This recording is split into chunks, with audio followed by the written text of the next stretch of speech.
Welcome to our channel Labhavantula Ramamurthy. జ్ఞాన ప్రసూనాహ. కుటుంబంలో ఎన్ని సమస్యలున్నా కానీ ఒకరినొకరు విదండవాదంతో తగులాడుకుంటున్నా కానీ అందరూ ఒకటి ఎప్పుడవుతారు? వాళ్ళకి ఏదైనా కష్టం వస్తే అందరూ ఒకటి అవుతారు. ఇప్పుడు తగాదలు ఇగాలు ఏముండవు అన్నమాట. ముందు ఆ ఇబ్బంది దాటాలి.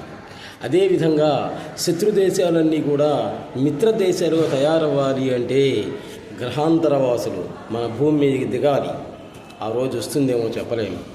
గ్రహాంతరవాసులు ఎప్పుడైతే మన భూమి మీదకి దిగుతారో అప్పుడు చచ్చినట్టు మిత్ర దేశాలు శత్రు దేశాలు మొత్తం ఒకటవుతాయి. గ్రహాంతరవాసులు భూమి మీదకి రావటం అంటే ఏం లేదు, కనపడ్డ ప్రతి ఒక్కరిని మింగడమే అన్నమాట. అంతవరకు ఇంతే. ఈ అన్యాయాలు అక్రమాలు దౌర్జన్యాలు అనేటువంటివి ఆగవు. వీళ్ళల్లో వాళ్ళు రావాలి. వాళ్ళు వచ్చి ఒక్కొక్కరిని పేక తింటుండే రోడ్ల పడుతుంది. అప్పుడే వీళ్ళల్లో ఐకమత్యం అనేటువంటిది వస్తుంది. ఎత్ర ధూమః తత్ర అగ్ని అన్నారు. అంటే నిప్పు నుండే పొగ వస్తుంది. అస్థి అనేటువంటిది ఉంది కాబట్టి నాస్తి అనేటువంటిది వస్తుంది. ఆస్తికుడి నుండే నాస్తికుడు అనేటువంటి వాడు ఏర్పడాడు. కాబట్టి భగవాన్ రమణ మహర్షి 16వ సంవత్సరంలోనే దేహం నుండి బయటపడ్డాడు ఆయన. కానీ ఆయన్ని మనం తన దేహం వరకే పరిమితం చేసి మనం ఆరాధిస్తున్నాం. జీవితంలో ఎదురయ్యేటువంటి ఏ పరిస్థితినైనా దైవ ప్రసాదంగా భావించడమే. అది కష్టమైనా నష్టమైనా లాభమైనా సుఖమైనా దుఃఖమైనా. అంతగా తప్పుడే నువ్వేం చేయగలవు? చేయగలిగింది ఏమీ లేదు. ఆధ్యాత్మికం అంటే ఇదే. ప్రతిదీ కూడా దైవ ప్రసాదంగా భావించడమే. కష్టమే అయినా కానీ అలవాటు చేసుకో. దైవమే తానైపోవడమే దైవ అనుభవం. ఇప్పుడు చూడండి, కరెంట్ ఉంది. ఆ కరెంటు వైరు ఎలా ఉంది అనేటువంటిది పట్టుకుంటే తెలుస్తుంది.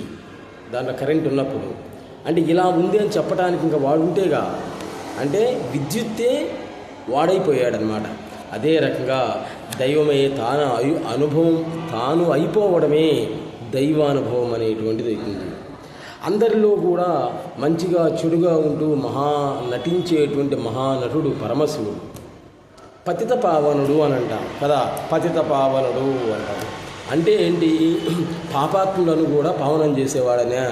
కానే కాదు, పతితుడు ఆయనే, పావనుడు ఆయన, రెండూ ఆయనే.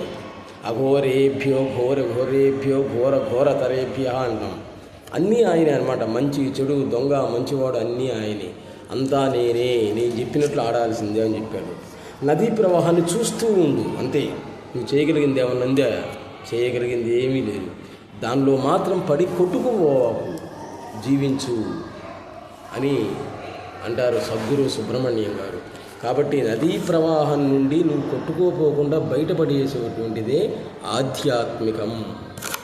వ్యాధ్యాత్మికం అంటే వ్యాధి, ఆత్మకం అంటే శరీరానికి వచ్చేటువంటి రోగం డాక్టర్ దగ్గరికి అయితే పోతుంది. కానీ మానసిక రోగం ఆధ్యాత్మికం. ఆది అంటే మానసిక రోగి. వాడికి మందు ఏంటి అంటే సజ్జన సాంగత్యం, ఆధ్యాత్మిక ప్రవచనాలు తప్ప ఇంతకంటే ఏమీ లేనే లేదు. కాబట్టి అందరూ కూడా ఆధ్యాత్మిక జ్ఞానాన్ని పెంచుకోవడానికి సద్గురు సుబ్రహ్మణ్యం గారు చెప్పినటువంటి జ్ఞాన ప్రసూనాలను అందుకోండి. Please subscribe our channel. నమస్తే.